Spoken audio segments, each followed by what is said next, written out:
Hi folks, this is Chris Kiefer from the COVID Airway Safety course. And in this video I'm going to give you a brief description of the underlying principles behind the course. So the motivation to create this course came out of a very genuine concern with flattening the healthcare worker curve.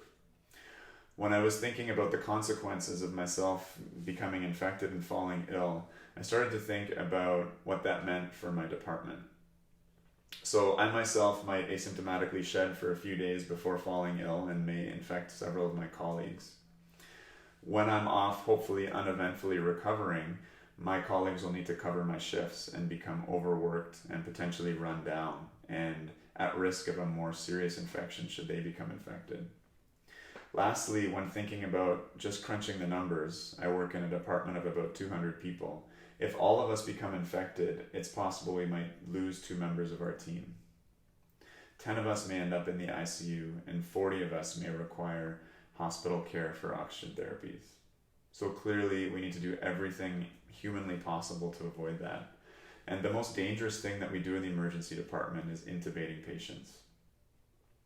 Now, we are very well equipped as emergency healthcare workers in the management of physiologically difficult airways, such as patients with hypoxia. We're prepared and trained for that. What we're not yet ready for are the peri-intubation concerns in the COVID era. So this is something I refer to as the spacewalk. So it's the idea of putting on a protective suit, navigating through an actual airlock as a team into a very confined space, the negative pressure isolation room, performing a complex procedure, exiting through the airlock and getting our protective suits off, all without having a breach or contamination event. Now, the consequences of a contamination event aren't quite the same as being sucked into the vacuum of space, but they are very serious in the ways I mentioned before in terms of us or our colleagues becoming infected.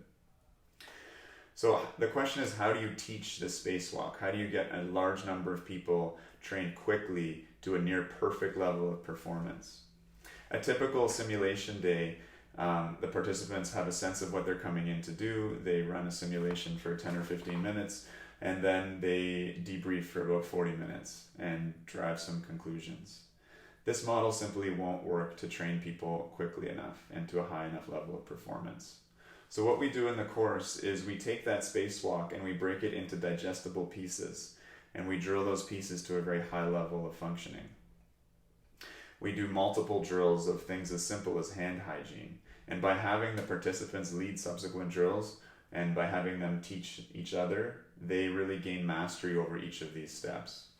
Once they've got mastery over each step, we sequence that together into a micro simulation that we run a couple of times. So we've trained over 200 people at this point, and we've achieved, I think, a very high level of success in the veterans of our course. Of course, there is always more training we can do. We often talk about the practice to performance ratio. And if we think of musicians, for instance, they're probably 99% practice, 1% performance. We clearly have patients to see, and so we'll never get close to that. But we need to move towards something like 5% practice and 95% performance, particularly when we're confronted with a pandemic that requires us to operate at a very, very high level of functioning to keep ourselves and our colleagues safe. So this is some of the underlying principles and methodology of the course. If you have any questions, feel free to contact me on the site. If you would like to set up your own workshop, I'm happy to consult with you on that. If you are within 2 hours of the GTA and would like to host the workshop at your site, I am happy to come out and facilitate a workshop for you. That's all for now. Stay safe, guys. We've got each other's backs.